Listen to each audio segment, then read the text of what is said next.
Esta fábrica, cuando nace, se asienta en el lugar que se llama Atemajac. Atemajac era un pueblo que estaba a un costado, cruzando el río. En el municipio de Zapopan había un pueblo indígena al que le atribuyen incluso haber casi dado el origen a Guadalajara, ¿no? Es decir, el valle de Atemajac. Y a un lado estamos hablando de cerca de 1 kilómetro, 600, 700 metros, cruzando el río. Y en torno a esta fábrica prácticamente surge un pueblo.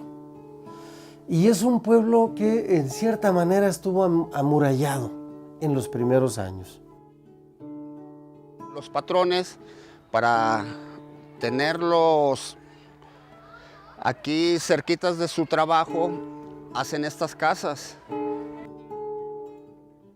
Ahí se asientan servicios como, bueno, tenían una capilla para el servicio religioso, aunque no tenían normalmente un sacerdote de planta, tenían una capilla y había servicios religiosos básicos.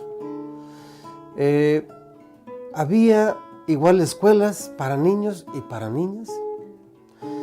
Y entiendo que también se tenían en un principio lo básico para proveerse de los alimentos y demás, las personas que vivían en ese núcleo. Era una pequeña colonia industrial. Allá por Federalismo, antes era Jesús Macías, por allá era la entrada aquí a la colonia, al barrio. Entonces los patrones se preocuparon por tenernos juntos. Nos tenían escuela, tenían iglesia, tenían seguro social, ¿verdad?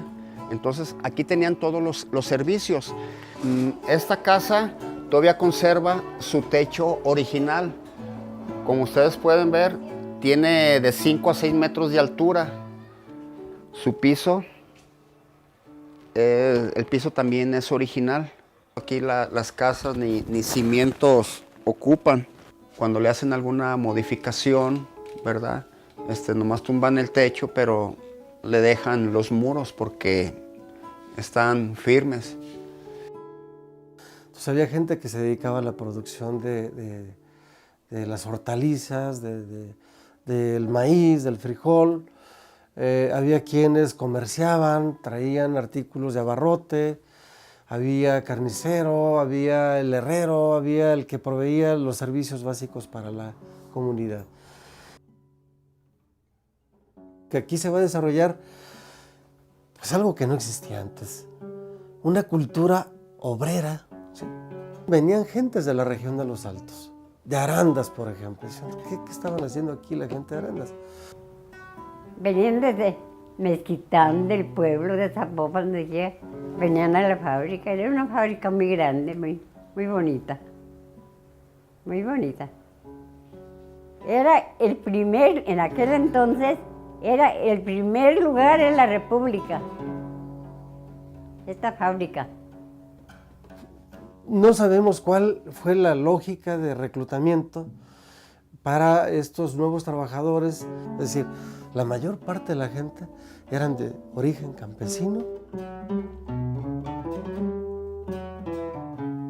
La fuerza motriz, sobre todo, partía de la energía hidráulica. Ruedas muy grandes que posibilitaban mover la maquinaria, conectar la máquina para que fuera movida a través de bandas, pasar la energía a través de bandas. Estas bandas eran de piel.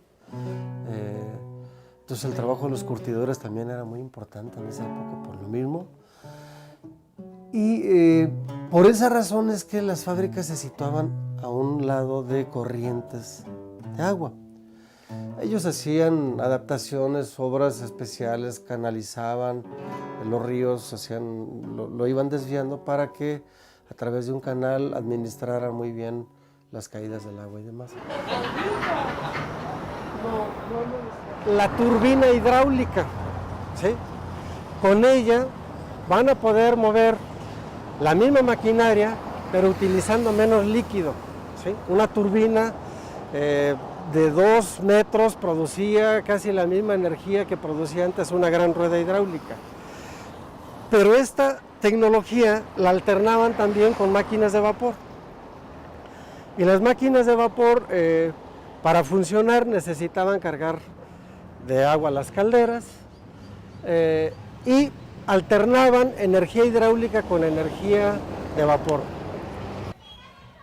La fábrica se fue apropiando también de este vital líquido. Y ahora mismo, a estas alturas, parte del agua que hay acá, entiendo, se sigue utilizando para el consumo de la gente. La función de lo que fue antes un centro de recreación de los tapatíos. La gente de Guadalajara se venía a pasear a Los Colomitos. Era una especie de picnic de día de campo lo que hacían por acá. Había unos baños, unas albercas, y eso es lo que le daba vida a eso, a este espacio. Allí había unos lavaderos, unas piedras. Mucha gente iba a lavar al río. Un chorrote que salía de agua todo el día, toda la noche. Este es el área muy probablemente donde estaban las tomas, o donde están las tomas que conectan el agua para poderla bombear hacia el área de las cuadritas, que es el último de los fraccionamientos que se construyeron en torno a la fábrica y que está muy conectado con lo que ahora es el Club Occidente. Ese trazo urbano vino a modificar de manera muy radical lo que este espacio significaba antes. Anteriormente, aquí en un costado pasaba también la línea del tranvía. Estamos hablando de los años, todavía los años 20, 30, que es cuando desaparecen los tranvías. Y entiendo que cuando se construye la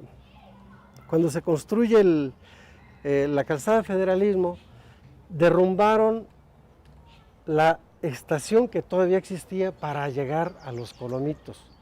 Por ahí quedan algunos vestigios, más bien, por lo que nos dice la gente, de dónde pudo haber estado situada la estación del tranvía, que entiendo siguió en pie todavía hasta 1970 y tantos, en que se construyó la calzada Federalismo.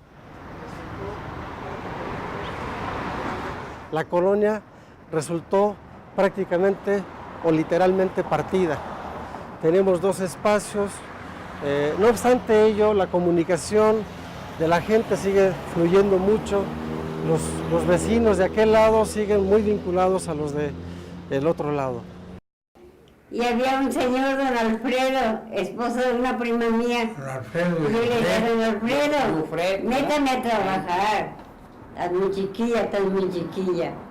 Y diario, hasta que me enfadé y un día me dijo, no, hasta que tengas 15 años.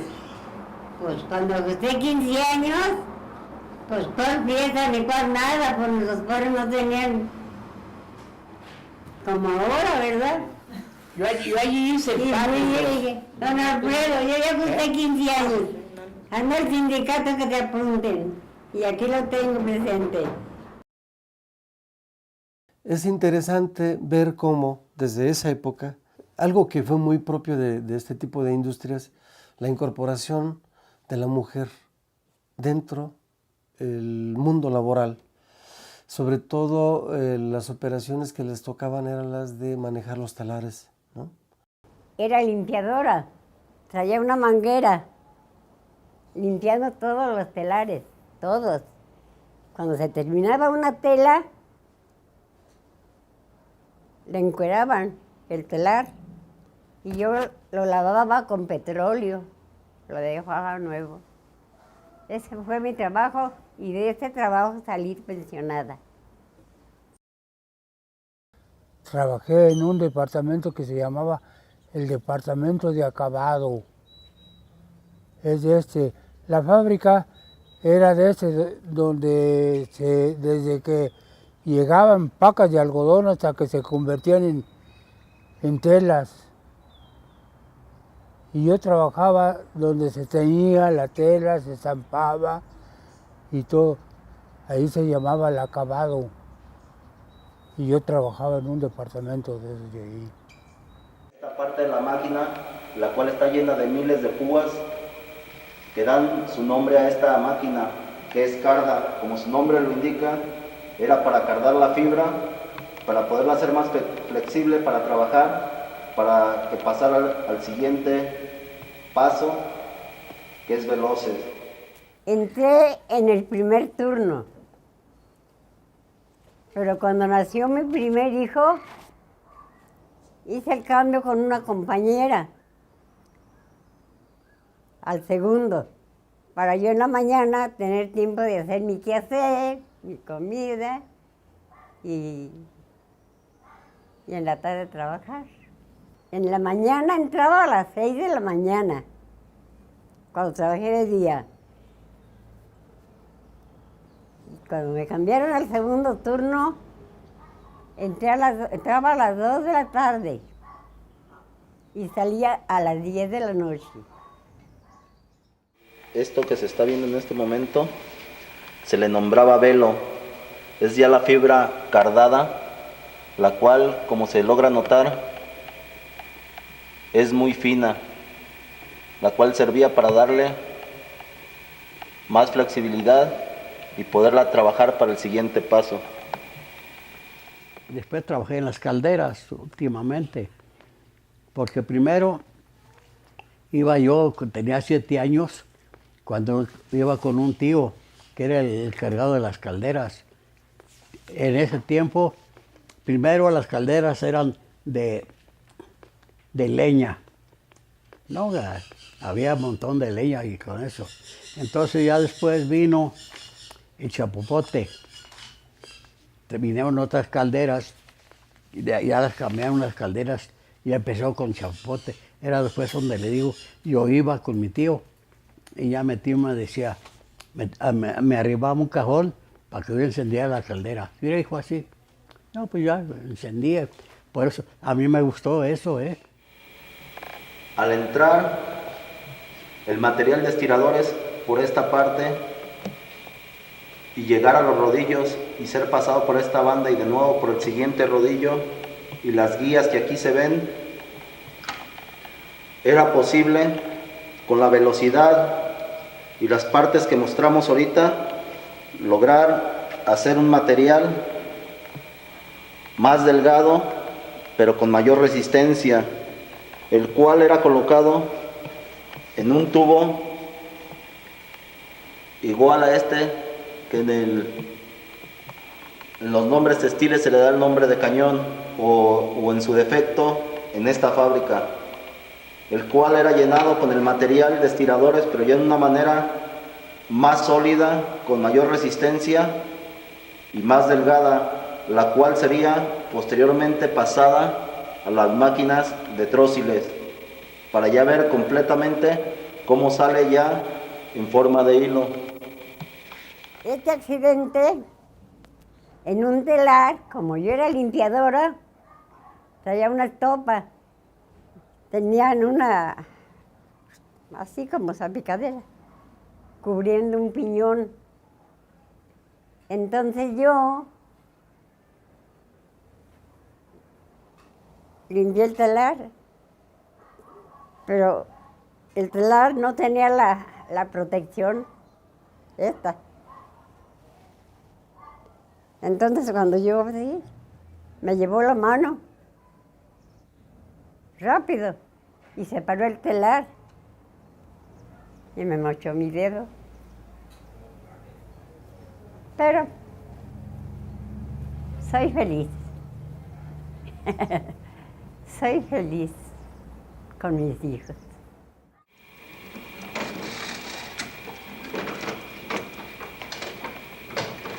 En estos momentos estamos viendo cómo la boquilla va a tomar la punta de lo que es el cono. Esta pieza que vemos aquí enseguida se llama brazo expulsor de canilla, la cual debería de tirar ahorita en este momento el material ya terminado y ver enseguida en esta parte, cuando sacó la hebra de la parte del cono, entra este brazo, que es el brazo que arrima la hebra para que en esta caja, que es la parte más cara de la máquina, que se llama anudador, sea posible efectuar, como su nombre lo dice, el nudo que va a servir para que continúe el llenado del cono.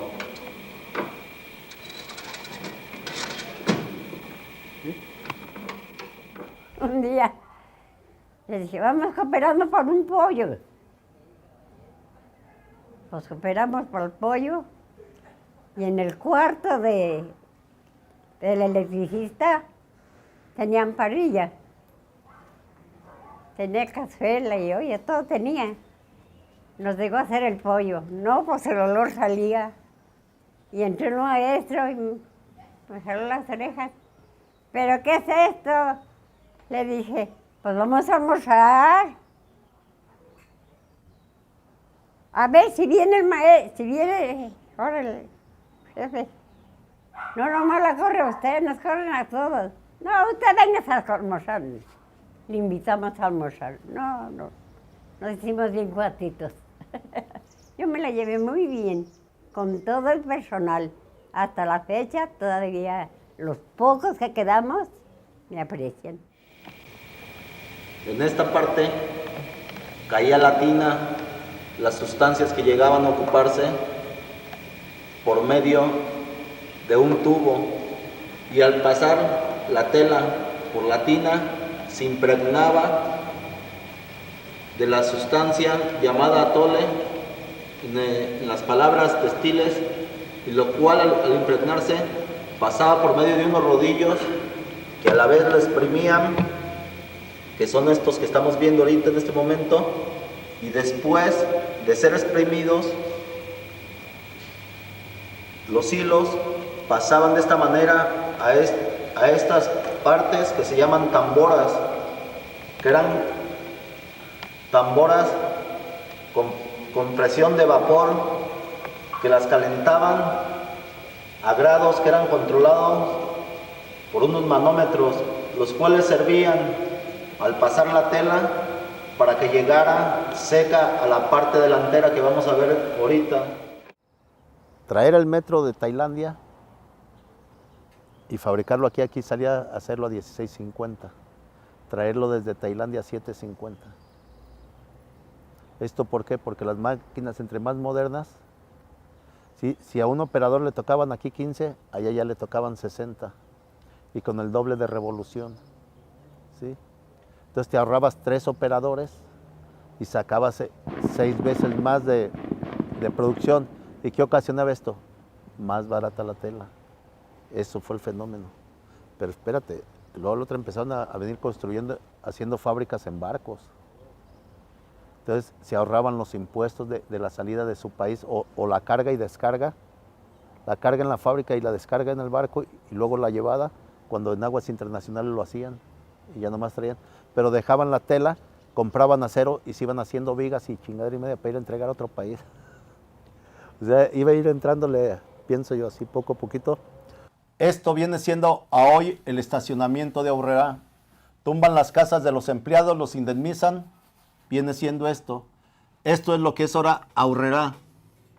Esto es lo que ahora es el Banco Serfín. Y aquí es Electra. Y aquí tumban esta parte y hacen una barda divisoria. Y ahí divide lo que fue la fábrica, que ahora es la tienda de zapatos Price Shoot. Y esta parte también es estacionamiento. Y en este lugar se encuentra la farmacia Guadalajara y una serie de locales. Entonces, en vez de casas hacen locales y esto estacionamiento. Y crean la plaza comercial Plaza Aurrera Atemajac.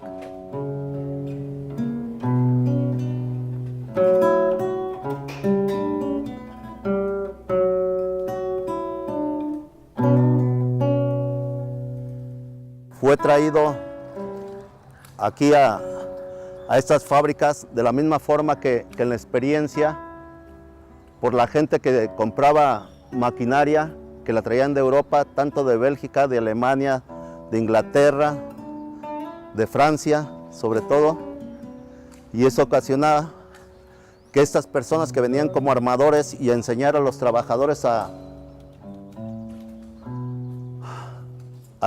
mover la maquinaria textil, se crea este club en base a que esas personas fueron las que enseñaron a jugar fútbol a los obreros de Atemajac, que en la época que empezó a crecer el fútbol aquí, eran franceses, empezar a ver esos apoyos para poder tener esas oncenas, porque en ocasiones, muchas veces, la tela de los uniformes de los jugadores salía de la misma empresa, donada por la Compañía Industrial de Guadalajara, que fue con la que se logró hacer mucho de estas instalaciones, o casi el 100% de las instalaciones, gracias al apoyo de esos franceses que fueron de 1899 a 1976, que dirigieron la empresa de la fábrica de Atemajac.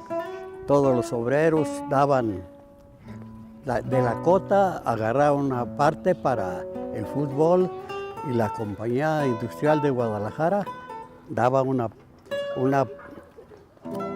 pensión cada mes también para ayudar aquí al fútbol. No fue hasta los años posteriores que se empezó a dar un poco ya más de forma aquí al fútbol, se empezó a importar más en ellos y se empezaron a crear más oncenas, y esto crea que se empiecen a producir equipos con mayor competitividad, y ya con la formación aquí que también ya estaba el Club Deportivo Oro, el Nacional, Guadalajara y el Atlas de Primera División, se interesaran por los equipos amateur, por tener en sus filas jugadores, y los cuales empiezan a salir bastantes, tanto de las fábricas textiles como de otro lado, pero más de las fábricas textiles. Yo jugué en el occidente en las juveniles, desde niño hasta que salía de aquí del occidente a jugar de profesional en el Atlas. El occidente era filial del Atlas. El Club Atlas, aparte del subsidio que recibía el occidente de aquí de la empresa de trabajadores, también le daba una aportación para balones y para mantenimiento del campo. Sí, era con la condición de que los jugadores que destacaran de aquí del occidente salían directamente al Atlas como club filial del Atlas. Y lo bueno también aquí, que trabajábamos aquí en la fábrica, aunque no éramos de planta primero, pero no dejábamos de trabajar, y cuando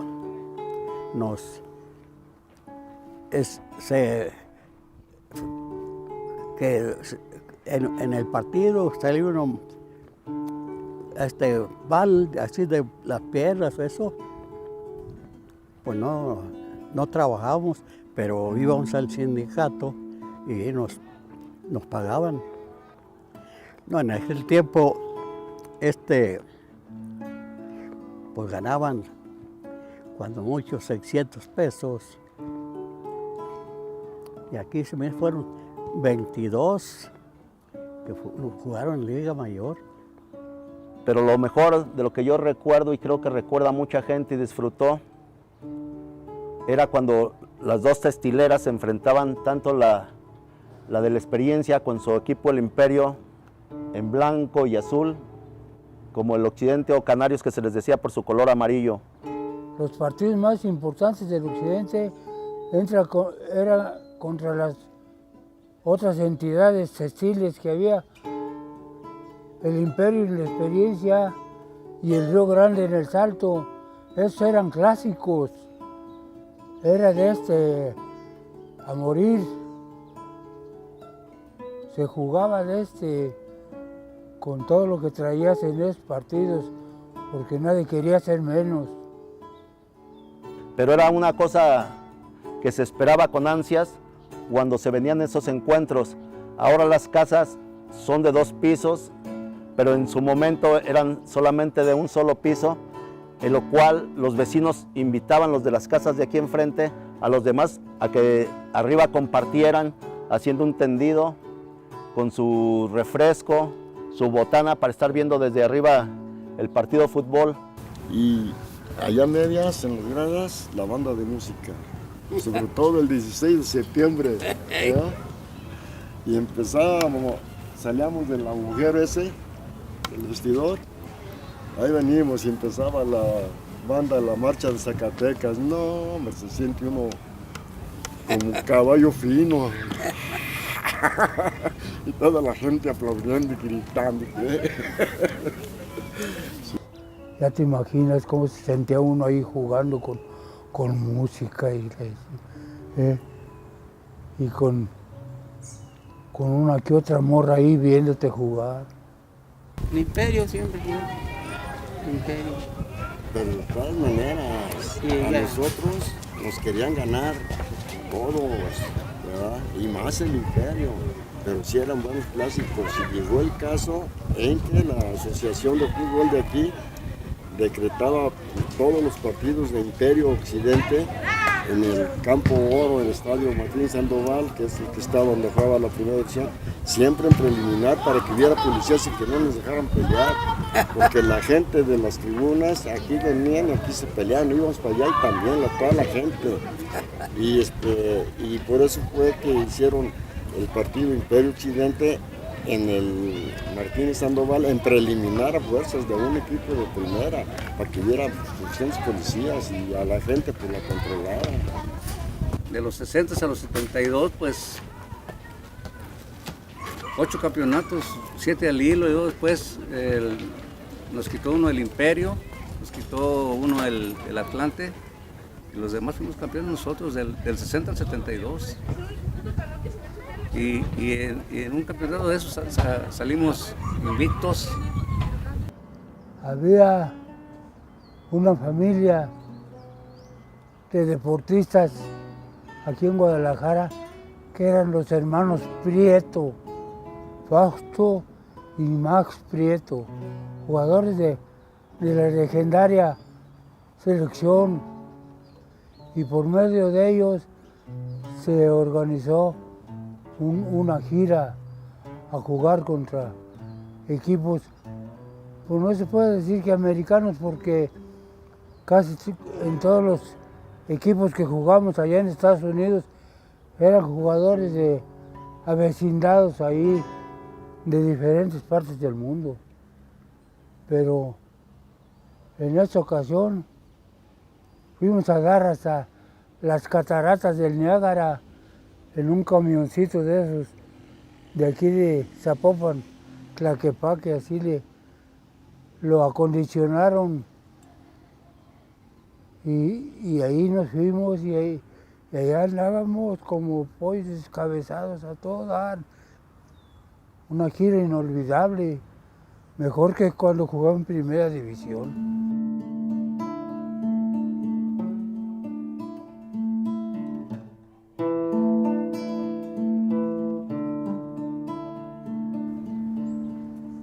Por la pura felicidad de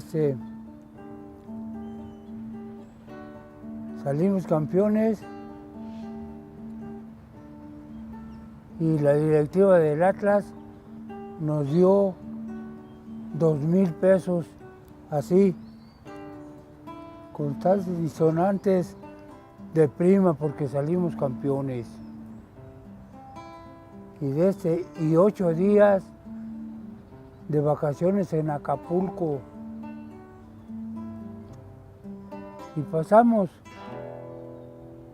para ir de vacaciones a Acapulco y pasamos por Cuernavaca y acababa de ascender a primera división el Zacatepec. Y se dieron cuenta que íbamos de pasada y le dijeron al dirigente que iba a cargo de del equipo, oye, dile que si quieren jugar un partido amistoso aquí con nosotros.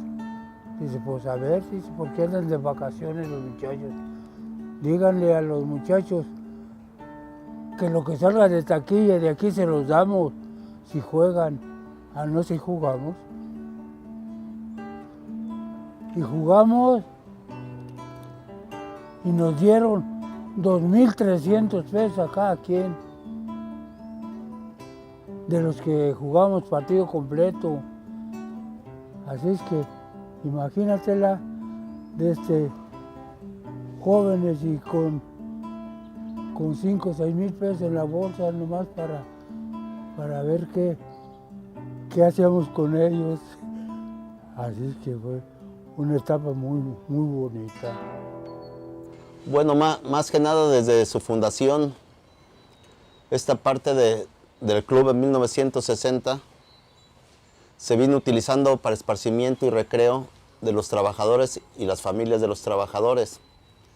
Aparte, servía para hacer las festividades del 15 de septiembre, en las cuales pues participaban todos los hijos de trabajadores y trabajadores jóvenes. Normalmente todas las festividades que se hacían para el 15 de septiembre, que eran del día 13 al día 15, a veces se alargaba, si era fin de semana, un poco al día 16, se cerraba con un baile, para lo cual pues tenían que estar presentes las reinas y sus familias. Se invitaba una orquesta en los tiempos anteriores, hablamos de 20, 30 años todavía atrás. Se llegaban esas fechas y había bandas de guerra y bandas de música aquí, de trabajadores de aquí de la fábrica. Y cuando se llegaba a una fiesta de esas, las bandas de guerra salían a tocar con sus tambores y sus trompetas por las calles de aquí de la fábrica. Era bonito. Para el 15 de septiembre había entrada libre para que conocieran la fábrica. Y nos cooperábamos, ollas de agua fresca, taquitos, tostadas y paletas. Regalábamos a la gente. Adornábamos los telares con banderas y se hacía bonito, bonito, bonito. Los 16 de septiembre, por ejemplo, pues cada quien escogía su equipo de primera división cuando jugábamos en las reservas. Y generalmente, pues el Atlas generalmente iba a la experiencia con el Imperio, a jugar contra el Imperio. Ese era el partido, el estelar, pues. Y aquí pues invitábamos al Guadalajara, o venía el Oro, a veces también venía el Atlas a jugar también. Y el baile que no faltaba, pues en las noches, el baile de septiembre, pues, de las fiestas patrias. Había un salón, bueno, después aquí en el casino, pero allá dentro de la fábrica había un salón especial para fiestas, así que se llegaba a una fiesta de así como el 16 de septiembre, el 1 de enero, fechas especiales, venían orquestas y tocaban ahí, y no, pues a puro darle, lijar ahí el piso, le dábamos ritmo en la cadera. En el periodo de los franceses, que fue de esa fecha que lo he comentado, a 1976, sucede que hay una huelga en la cual nos adjudicamos los bienes, tanto de la empresa, los manantiales del Chorrito, y por ende las instalaciones que aún sin haber escrituración, pero por posesión las teníamos ya nosotros. Entonces tenemos la posesión reconocida por la nueva empresa de apellido Saba, y sucede que para ese tiempo las tenemos hasta que era el 92 que comentábamos, que vino la otra huelga y fue el cierre total y definitivo de la empresa. Fueron 11 años de huelga hasta que se resolvió, y del 2 de abril al 3 de abril del 2003 nos empiezan a liquidar en un acuerdo que hubo del sindicato con empresa, para lo cual estuvimos de acuerdo que nos dieran lo que había acordado el sindicato para las 3 fábricas. ¿Se acuerdan? 32 millones y medio para pagar tanto planta nueva, trabajadores obreros de planta nueva, de planta vieja experiencia o antigua, y de Atemajac, y empleados. Entonces, el promedio que tocara de la cantidad de dinero a cada fábrica sería lo que se repartiría en cada uno de los obreros, los cuales los obreros cansados y enfadados, ya por 11 años de huelga, deciden en ese 2003 que se le liquidara de esa forma. Los espacios de lo que fue la fábrica, ahí se conservan algunos. Yo creo que eso es importante considerar. Lo que fue la planta original, la fachada, los techos, yo creo que es importante conservarlo. Yo creo que si se estableciera plan maestro de desarrollo de este sitio como patrimonio, algo se puede rescatar.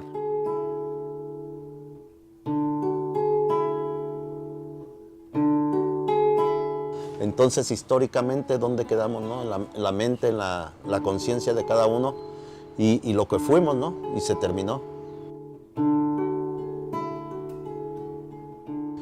Era el corazón y el centro de esparcimiento de una familia obrera, en lo cual nos sentimos orgullosos y podíamos disfrutar de algo que muchos, ni en colonias acomodadas, pudieran tener. Una satisfacción muy grande. Y sobre todo el orgullo del equipo de fútbol y de los equipos en general, de los campeonatos, los domingos de esparcimiento, los sábados para las otras categorías, las emociones de los padres y de las madres, traer a sus hijos y ver aquello. Esperemos que todavía dure un rato más y que no sea pronto, porque como puede seguir como club, puede terminar en casas, ¿no?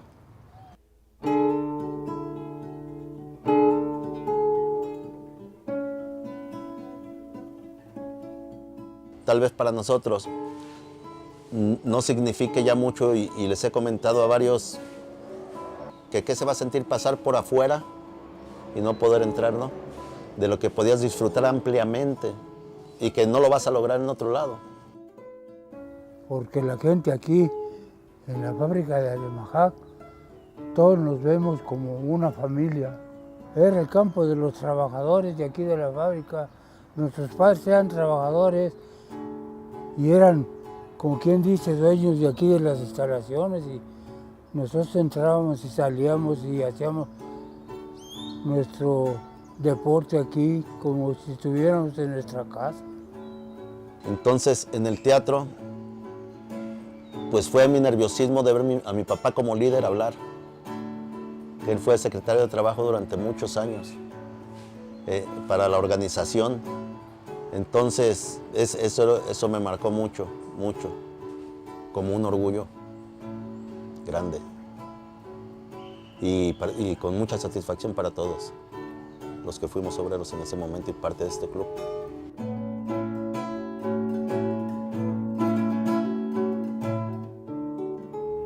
Fábrica de Atemajac, tierra donde yo nací, donde mis primeros padres felizmente yo viví, tierra linda para mí. Soy obrero y no lo niego, y lo digo con orgullo. Cheli, tú sí te decides, tú serás mía y yo seré tuyo, y verás que eres de chulo. Atemajac, fábrica querida, son tus chacuacos gemelos que inspiran ánimo y que dan vida.